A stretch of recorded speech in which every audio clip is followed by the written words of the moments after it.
ಕೀರ್ತನೆ 34ನೇ ಅಧ್ಯಾಯವನ್ನ ಓದು ನೋಡ್ರಿ. ಅಲ್ಲಿ ದಾವೀದನು ಆತನು ಪರಿಸ್ಥಿತಿ ಎಷ್ಟು ಚಿಂತಾಜನಕವಾಗಿರ್ತದೆ ಅಂದರೆ, ಆ ಒಂದು ಅಧ್ಯಾಯದ ಆರಂಭದ ಆ ಒಂದು ಶೀರ್ಷಿಕೆಯನ್ನು, ಅದರ ಒಂದು ಇಂಟ್ರಡಕ್ಷನ್ ಅನ್ನು ಓದ್ರಿ. ಅವನು ವೈರಿಯ ರಾಜನ ಕೈಯಲ್ಲಿ ಸಿಕ್ಕಿಬಿದ್ದು ಅವನು ಇವನೇ ದಾವೀದನೆಂಬುದಾಗಿ ಹೇಳಿದಾಗ ಅವನು ಹುಚ್ಚಂತರ ಒಂದು ನಾಟಕ ಮಾಡ್ತಾನೆ. ಬಾಯಲ್ಲೆಲ್ಲ ಜೊಳ್ಳು ಸುರಿಸ್ಕೊಂಡು ಹುಚ್ಚಂತರ ತಲೆಯೆಲ್ಲ ಕೆರ್ಕೊಂಡು ಬಟ್ಟೆ ಎಲ್ಲ ಹಾರ್ಕೊಂಡು, ಯಾಕೆಂದ್ರೆ ಅವನು ದಾವೀದನೆಂಬುದಾಗಿ ಗೊತ್ತಾದರೆ ಅವನ್ನ ಕೊಂದ್ಬಿಡ್ತಾರೆ ಎಂಬುದಾಗಿ. ಹಲ್ಲೆಲೂಯಾ. ಆ ರಾಜನ ಹೇಳ್ತಾನೆ, ಒಂದು 2 ಏಟ್ ಹಾಕ್ರ ಹೊರಗಡೆ. ಅವನು ದಾವೀದ ಅಲ್ಲ, ದಾವೀದು ಎಂಥ ಒಂದು ವೀರನು, ದಾವೀದನು ಎಂಥ ಶೂರನು. ಅವನು ಗೊಲಿಯಾತನನ್ನು ಹೊಡೆದವನು ಹಿಂಗ ಇರ್ತಾನೆ ವಿಸಿರಿ ಅಂತ. ಆದರೆ ಹೊರಗೆ ಬಂದಿದ್ದ ಕೂಡಲೇ ನೀವು ನಾನಾಗಿದ್ದಿದ್ರೆ ಅಂತಿದ್ವಿ, ದೇವರೇ ಎಂಥ ಗತಿಗೆ ತಂದಿಯಲ್ಲ ನನ್ನ, ನಿನ್ನ ನಂಬಿದಕ್ಕೆ ನೀ ಹೆಂಗ್ ಮಾಡಿಬಿಟ್ಟಲ್ಲ ನನ್ನ ದೇವರೇ, ಈ ಸಾಕು ನಿನಗೋಸ್ಕರ ನಾನು ಜೀವಿಸಿದ. ಹಂಗ ಅನ್ಲಿಲ್ಲ ದಾವೀದನು. ಆ 34ನೇ ಅಧ್ಯಾಯ 1ನೇ ವಾಕ್ಯ ಹೇಳ್ತದೆ ಏನೆಂಬುದಾಗಿ, ಆತನ ಸ್ತೋತ್ರವು ಯಾವಾಗಲೂ ನನ್ನ ಬಾಯಿಯಲ್ಲಿರುವುದು. Hallelujah. His praise shall continually be in my mouth. ಎಷ್ಟು ಜನ ಹೇಳ್ತೀರಾ, ನನ್ನ ಬಾಯಿಯಲ್ಲಿ ನಾವು ಗುಣಗುಟ್ಟೋದಿಲ್ಲ, ಈ ಪರಿಸ್ಥಿತಿಯನ್ನು ನೋಡಿ ನಾವು ಗುಣಗುಟ್ಟೋದಿಲ್ಲ. ಎಲ್ಲರೂ ಹೇಳೋಣ, ನನ್ನ ಜೀವಿತದಲ್ಲಿ ಏನು ನಾನು ಹಾದು ಹೋಗ್ತಾ ಇದ್ದೇನೋ ಅದನ್ನು ನೋಡಿ ನಾನು ಗುಣಗುಟ್ಟೋದಿಲ್ಲ. ಯಾಕಂದರೆ ವಾಗ್ದಾನ ಮಾಡಿರುವಂಥ ದೇವರು ನಂಬಿಗಸ್ತನು. ನನ್ನ ಸಂಗಡ ಇರುವಂಥ ದೇವರು ಆತನು ಕಣ್ಣಿದ್ದು ಕಾಣದೇ ಇರುವ ದೇವರಲ್ಲ, ಕಿವಿದ್ದು ಕೇಳದೇ ಇರುವಂಥ ದೇವರಲ್ಲ. ಆತನು ಎಲ್ಲವನ್ನ ತಕ್ಕ ಸಮಯದಲ್ಲಿ ಸುಂದರವಾಗಿ ಮಾಡಿ ಮುಗಿಸುವಂಥ ದೇವರು. ಹಲ್ಲೆಲೂಯಾ. ಬೆಟ್ಟ ಗುಡ್ಡಗಳು ಕದಲಿ ಹೋದರೂ ಆತನ ಕೃಪೆಯು ನಮ್ಮ ಮೇಲೆ ಮಾರ್ಪಡದು. ಆತನು ಹೇಳಿದಂಥ ಮಾತುಗಳನ್ನು ನೆರವೇರಿಸದೆ ಬಿಡದೇ ಇರುವಂಥ ದೇವರು ನನ್ನ ಸಂಗಡ ಇರುವಾಗ ನನ್ನ ದೇವರು ನನಗೆ ಜಯವನ್ನು ಕೊಟ್ಟೇ ಕೊಡ್ತಾನೆ. ನನ್ನ ತಲೆಯನ್ನು ದೇವರು ಎತ್ತೇ ಎತ್ತುತ್ತಾರೆ. ಕಾಡು ಕೋಣದ ಕೊಂಬಿನಂತೆ ದೇವರು ನನ್ನ ಕೊಂಬನ ಮೇಲೆ ಎತ್ತಲಿಕ್ಕೆ ಇದ್ದಾನೆ. ಹಲ್ಲೆಲೂಯಾ. ಶುಭವು ಕೃಪೆಯು ನನ್ನ ಜೀವಮಾನವಲ್ಲ, ನನ್ನನ್ನು ಹಿಂಬಾಲಿಸ್ತದೆ. ಹಲ್ಲೆಲೂಯಾ. ವಿಶ್ವಾಸಿಸ್ತೀರಾ? The first option he had was to speak against God, but David never chose that. ಯಾಕಂದರೆ ನಾನು ಏನು ತಪ್ಪು ಮಾಡಿದೆ ದೇವ್ರೆ, ಯಾಕೆ ದೇವ್ರೆ ಎಂಬುದಾಗಿ ಕೇಳೋದು ಬಿಟ್ಟು ಅವನು ಗುಣಗುಟ್ಲಿಲ್ಲ. ಈ ಬೆಳಗಿನ ಸಮಯದಲ್ಲಿ ನನ್ನ ಪ್ರೀತಿಯ ದೇವ್ ಜನರೇ, ನಿಮ್ಮ ಪರಿಸ್ಥಿತಿಗಳು ಬದಲಾಗಬೇಕಂದ್ರೆ, ನಿಮ್ಮ ಜೀವಿತದಲ್ಲಿ ದೇವರು ದೊಡ್ಡ ಕಾರ್ಯವನ್ನು ಈ ಒಂದು ತಿಂಗಳಲ್ಲೇ ನೀವು ನೋಡಬೇಕಂದ್ರೆ, ಸ್ಟಾಪ್ ಮರ್ಮರಿಂಗ್. ಹಲ್ಲೆಲೂಯಾ. ಕೆಲವೊಂದು ಸಮಯದಲ್ಲಿ ನಾವು ತುಂಬ ಪ್ರೇಯರ್ ಮಾಡ್ತೇವೆ, ದೇವರೇ ಹಾಗೆ ಮಾಡಿಯಪ್ಪ, ಹೀಗೆ ಮಾಡಿ ಅಂತ. ಆದರೆ ಸೈತಾನೇನು ಹೇಗೆ ಮಾಡ್ತಾನೆ ಗೊತ್ತಾ? ಆ ಪ್ರಾರ್ಥನೆಯನ್ನು ವೀಕ್ ಪಡಿಸೋದಕ್ಕೆ ಏನು ಆಯುಧಗಳನ್ನ ಉಪಯೋಗಿಸ್ತಾನೆ ಗೊತ್ತಾ? ನೀವು ಹೊರಗೆ ಬಂದಿದ್ದ ಕೂಡಲೇ ಪ್ರೇಯರಿಂದ ಒಬ್ಬರು ಯಾರನ್ನಾದರೂ ಒಂದು ವಿಶ್ವಾಸಿನ ಅಥವಾ ಯಾರಾದರೂ ಒಬ್ಬರನ್ನ ಸಂಧಿಸುವಂತೆ ಮಾಡ್ತಾನೆ. ಹಲ್ಲೆಲೂಯಾ. ಅವ್ರನ್ನ ಸಂಧಿಸಬೇಕಾದ್ರೆ ಅವ್ರ ಬಾಯಿಂದ ಬರ್ತದೆ, ಹೇಗಿದೆಯಪ್ಪ, ಯಾಕೆ ಹಿಂಗೆ ಸೊರಗ್ಬಿಟ್ಟಿದ್ಯಾ, ಏನಾಯಿತು ಅಂದ್ಬಿಟ್ರೆ ಸಾಕು, ಆಯಿತು. ಹಲ್ಲೆಲೂಯಾ. ಇದುವರೆಗೂ ಪ್ರೇಯರ್ ಮಾಡಿರ್ತೇವೆ, ಇದುವರೆಗೂ ಹೇಳಿರ್ತೇವೆ, ಯೇಸುವಿನ ನಾಮದಲ್ಲಿ ಪ್ರಾರ್ಥಿಸಿ.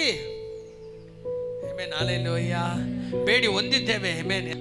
ಹಲ್ಲೆಲೂಯಾ. ಎಚ್ಚರದಿಂದ ಹಲ್ಲೆಲೂಯಾ. ಯೇಸುವಿನ ನಾಮದಲ್ಲಿ ಪ್ರಾರ್ಥಿಸಿ ಬೇಡಿ ಹೊಂದಿದ್ದೇನೆ. ಅಪ್ಪ ನೀ ಮಾಡೇ ಮಾಡ್ತೀಯ, ನೀ ಅದ್ಭುತ ಮಾಡೇ ಮಾಡ್ತೀಯ. ಆದರೆ ಇಲ್ಲಿ ಬಂದಿದೆ ಏನಾಗ್ತದಪ್ಪ, ಏನು ಕೇಳ್ತೀಯಪ್ಪ, ಅಯ್ಯೋ ಅದೇನಾಯ್ತು ಗೊತ್ತಾ, ಇದೇನಾಯ್ತು, ನನಗಂತೂ ಸಾಯ್ಬೇಕನ್ಸ್ಬಿಟ್ಟದೆ. See what we are praying and what we are confessing ಅಲ್ವಾ? ಸೇಟನ್ನು ಏನು ಮಾಡ್ತಾನೆ ಸೈತಾನೆ, ನೀವು ಕಟ್ಟಿರುವಂಥ ಆ ಪ್ರಾರ್ಥನೆ ಅನ್ನುವಂಥ ಆ ಒಂದು ಗೋಡೆನ ಹಂಗೆ ಕೆಡವುತ್ತಾನೆ. ಹಲ್ಲೆಲೂಯಾ. ನಮ್ಮ ಮಾತುಗಳೇ ಸಾಕದನ್ನು ಕೆಡವೋದಕ್ಕೆ ಅಲ್ವಾ? ಅಯ್ಯೋ ನನಗಂತೂ ಬೇಜಾರಾಗ್ಬಿಟ್ಟಿದೆ, ಅಯ್ಯೋ ನನಗಂತೂ ಪ್ರಾರ್ಥನೆ ಮಾಡಬಾರ್ದು, ನಾನೇ I tell you this is what the holy spirit says. ಈ ದಿನ ದೇವ್ರು ಹೇಳ್ತಿದ್ರೆ, ಮಾತನಾಡಬೇಡ, ಎದುರಾಗಿ ಮಾತನಾಡಬೇಡ. ಎರಡನೇದಾದಂಥ ಒಂದು ವಿಷಯ ಏನಂದರೆ, ವಾಕ್ಯ ಹೇಳ್ತದೆ ಏನೆಂಬುದಾಗಿ, ತನ್ನವರೇ ಬಹಳ ಇಕ್ಕಟ್ಟಲ್ಲಿ ಬಿದ್ದುಬಿಟ್ಟ. ಯಾಕೆ ಗೊತ್ತಾ? ತನ್ನವರೇ, ತನ್ನ ಜನರೇ ದಾವೀದನ ಕೊಲ್ಲಬೇಕೆಂಬುದಾಗಿ. ಹಲ್ಲೆಲೂಯಾ. ಹಲ್ಲೆಲೂಯಾ. ನಾನು ನೆನೆಸಿ ನೋಡ್ರಿ, ದಾವೀದು ಬಂದು ಏನೆಲ್ಲ ಮಾಡಿರ್ಬೋದು ಅವ್ರಿಗೋಸ್ಕರ ನಾ ಯೋಚನೆ ಮಾಡ್ತಿದ್ದೆ ಅಲ್ವಾ? ತನ್ನ ಆ ಒಂದು ಜೊತೆಯಲ್ಲಿದ್ದವರು ಅವನ್ನ ಕಲ್ಲು ಹೊಡೆದು ಕೊಲ್ಲಬೇಕೆಂಬುದಾಗಿದ್ರಲ್ಲ, ಅವ್ರಿಗೆ ಏನೆಲ್ಲ ಮಾಡಿರ್ಬೋದು ದಾವೀದನು ಅಲ್ವಾ? Because he was very loyal to God. He was a generous king ಅಲ್ವಾ. He was blessing people like anything. But the Bible says ಅವರೇ ಎದುರಾಗಿ ಕೊಲ್ಲಬೇಕೆಂಬುದಾಗಿ ನೆನೆಸಿದಾಗ ದಾವೀದನು ಏನು ಮಾಡಲಿಲ್ಲ, ಅವ್ರ ಜೊತೆ ಹೋರಾಡಲಿಲ್ಲ. ಅಲ್ಲೆಲ್ಲೂಯ್ಯ. ಎಲ್ಲರ ಜೊತೆ ಯುದ್ಧ ಮಾಡುವಂಥ ದಾವೀದನು, ನೀವು ನನ್ನನ್ನು ಕೊಲ್ಲಬೇಕಂತ ನೆನೆಸ್ತೀರಾ, ಅವ್ರ ಜೊತೆ ಜಗಳಕ್ಕೆ ಹೋದ್ರ ನೀವು ನನಗೆ ನಂಬಿಕೆ ದ್ರೋಹಿಗಳ ಹಂಗೆ ಹಿಂಗೆ ಅಂತ. No, the Bible says. Amen. 7ನೇ ವಾಕ್ಯ ಓದಿಕೊಳ್ಳೋಣ. See, I want to tell you something this morning. ನಾನು ನಿಮಗೆ ಒಂದನ್ನು ಹೇಳ್ತೇನೆ ಕೇಳ್ರಿ. ದಾವೀದನು ಒಂದು ವೇಳೆ ತನ್ನ ಒಂದು ಪರಿಸ್ಥಿತಿಯನ್ನು ನೆನೆಸ್ಕೊಂಡು ಅವನು ದೇವರನ್ನ ಗುಣಕೊಡ್ತಾ ಇದ್ದಿದ್ರೆ ಅವನಿಗೆ ದೇವರ ಸ್ವರ ಬರ್ತಿರ್ಲಿಲ್ಲ. ಅವನಿಗೆ ದೇವರ ಸ್ವರ ಏನೆಂಬುದಾಗಿ ಗೊತ್ತಿರ್ತಿರಲಿಲ್ಲ. ಈ ಸೊಲ್ಯೂಷನ್ ಹೆಂಗೆ ಬರ್ತದೆ ಎಂಬುದಾಗಿ ಗೊತ್ತಿಲ್ಲ. Today I tell you, your ಪ್ರಾಬ್ಲಮ್ಗೆ, ನಿಮ್ಮ ಒಂದು ಪರಿಸ್ಥಿತಿಗೆ ಒಂದು ಸೊಲ್ಯೂಷನ್ ಇದೆ. ಎಷ್ಟು ಜನ ಆಮೇನ್ ಎಂಬುದಾಗಿ ಹೇಳ್ಬೋದು.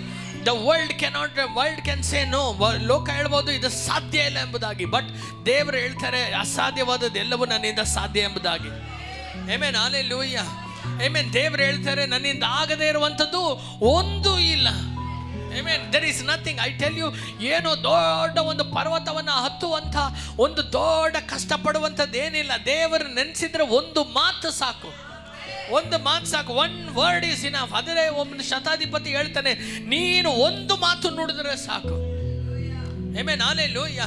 ಆಮೆನ್. 10 ದಿನ ICU, ಆಮೆನ್, 1 ತಿಂಗಳು, ಆಮೆನ್, ಜನರಲ್ ವಾರ್ಡು, ಆಮೆನ್, ಔಷಧಿ, ಆಪರೇಷನ್, ಇದೆಲ್ಲ ದಾಟಿದ್ರೆ ಮಾಡೋದಕ್ಕಿಂತ ನೀವು ಒಂದೇ ಒಂದು ಮಾತು ಹೇಳಿದ್ರೆ ಸಾಕು, ಅವನು ಎದ್ದೋಳ್ಬಿಡ್ತಾನೆ. Amen. Hallelujah. Our ways and God's ways are different.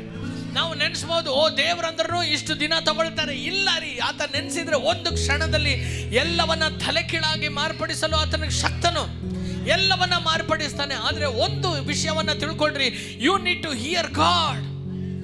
You need to hear God. He has something to say. ನಿಮ್ಮ ಒಂದು ಪರಿಸ್ಥಿತಿಗೆ ದೇವರು ಏನೋ ಒಂದನ್ನ ಹೇಳೋದಕ್ಕೆ ಬಯಸ್ತಾರೆ. ನೀನ ಒಂದು ಪರಿಸ್ಥಿತಿಗೆ, ಬಿಕಾಸ್ ನೀವು ಕೆಲಸ ಮಾಡುತ್ತಿರುವುದು ನೀವು ಒಂದು ಯಾವುದೋ ಒಂದು ಯಜಮಾನನ ಕೈಯಲ್ಲಿ ಅಲ್ಲ, ನಿಮ್ಮ ತಂದೆಯು ನಿಮ್ಮನ್ನು ಕಾಯುವಂಥ ತಂದೆಯು ಆತನಾಗಿರೋದರಿಂದ ಆತನಿಗೆ ನಿಮ್ಮೊಂದಿಗೆ ಮಾತನಾಡುವುದಕ್ಕೆ ಸಮಯ ಕೊಡ್ರಿ. ಆಮೆನ್. ಎಷ್ಟು ಜನ ಆಮೆನ್ ಎಂಬುದಾಗಿ ಹೇಳ್ತೀರಿ? The father wants to say something to his child.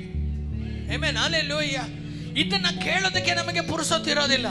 ನಮಗೆ ವೈರಿ ಮಾಡಿರೋದನ್ನ ನೋಡೋದಕ್ಕೆ ನಮಗೆ ಸಮಯ ಸಾಕಾಗಿ ಹೋಗ್ತದೆ ಹೊರತು ನಮ್ಮ ವಿರುದ್ಧವಾಗಿ ಮಾತನಾಡಿದಿರುವಂಥ ಜನರ ಒಂದು ಮಾತುಗಳು ನಮ್ಮ ಕಿವಿಯಲ್ಲಿ ಬೀಳ್ತಾನೆ ಇರ್ತದೆ ಹೊರತು, ಆಮೆನ್, ನಮ್ಮ ಒಂದು ಕಣ್ಣೀರೇ, ನಮ್ಮ ಒಳಗಿರುವಂಥ ಆ ಒಂದು ಸೆಲ್ಫ್ ಪಿಟಿ ಏನೆಂಬುದಾಗಿ ಹೇಳ್ತೇವೆ, ನಮ್ಮ ಮೇಲೆ ನಾವು ಕನಿಕರವನ್ನು ಹುಟ್ಟಿಸ್ಕೊಂಡು ನನಗೆ ಮಾತ್ರ ಯಾಕೆ ಹಿಂಗಾಗ್ತದೆ, ನಾನು ಮಾತ್ರ ಯಾಕಿದ್ದೇನೆ. I tell you, this will never help you. Amen. Hallelujah. God doesn't melt for your self pity. ನೀವು ನಿಮ್ಮ ಮೇಲೆ ಕನಿಕರ ಪಟ್ಕೊಂಡು ನಿಮ್ಮನ್ನೇ ನೀವು ನೋಡ್ಕೊಂಡು ಅಳ್ತಾ ಕೂತ್ಕೊಳ್ಳೋದ್ರಿಂದ, ಆಮೆನ್, ದೇವರು ನಿಮ್ಮ ಮೇಲೆ ಮನ ಮರಗ್ತಾರೆ ಅನ್ಕೋಬಿಡ್ರಿ. ಆಮೆನ್. ದೇವರು ಹೇಳ್ತಾರೆ, this is of no use. Amen. Hallelujah. ಪರಿಸ್ಥಿತಿಗಳು ಬಂದಾಗ, ಅಲೆಗಳು ಬಂದಾಗ, ಆಮೆನ್, ಯಾರಿಗೋಸ್ಕರನೇ ಯಾರನ್ನ ಎದುರು ನೋಡ್ಕೊಂಡು ನೀವು ಅಳ್ತಾ ಕೂತ್ಕೊಂಡಿರ್ತೀರ, ಯಾರ ಮೇಲೆ ನೀವು ತಪ್ಪನ್ನ ಹೊರಿಸ್ತಾ ಇರ್ತೀರ. You cannot blame anything. God says take up your bed and walk. ನಿನ್ನ ಒಂದು ಹಾಸಿಗೆಯನ್ನು ತೆಗೆದುಕೊಂಡು ನಡಿ. ನಿನ್ನ 38 ವರ್ಷ ಆದ್ರೂ ಕೂಡ, ಆಮೆನ್, ಇನ್ನು 68 ವರ್ಷ ಆದ್ರೂ ಕೂಡ ನಿನ್ನನ್ನು ಬಂದು ಕೈ ಎತ್ತಿ ನಿಲ್ಸೋರು ಯಾರೂ ಇಲ್ಲ. ಆಮೆನ್. ದೂತರು ಕೆಲಸ ಮಾಡ್ಕೊಂಡು ಹೋಗ್ತಾರೆ, ನಿನ್ ಕೆಲಸ ನೀ ಮಾಡು. Amen. They will touch the water. ಅವರು ಬಂದು ನೀರನ್ನ ಮುಟ್ಟಿ, ಆಮೆನ್, ಹೋಗುವಂಥದ್ದು ದೂತರ ಕೆಲಸ.